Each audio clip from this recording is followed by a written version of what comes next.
fair enough. And before the show, we were talking about how mental health really impacts farmers, and you were saying that one of the bigger things that can be done to help farmers is just create awareness and maybe perhaps have the government help with many of these issues. Can you tell us about that?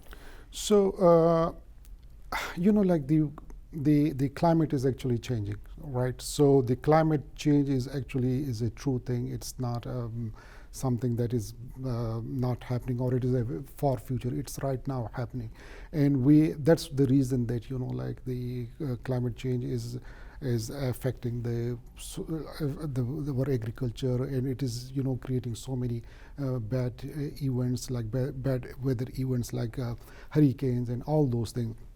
So the global warming is just a phenomenon, and is a true phenomenon, and it's actually affect the agriculture. And once agriculture is affected, so it affect our farmers physically and mentally both. So how to reduce those impacts, like the negative impacts of the global warming or climate change or unpredictable weather? So what we can do right now is that first we need to address the root cause.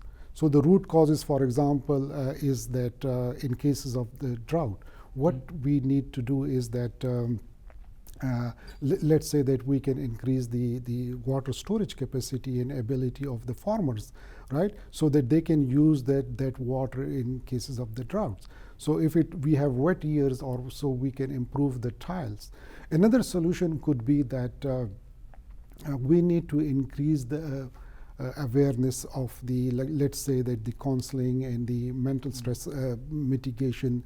So we have enough awareness, but now we need to be more practical, right? So that the medical facilities should be increased in rural areas supporting farmers. And I will also suggest the physician doctor community that like they should volunteer some time to help our farmers who are just facing stress.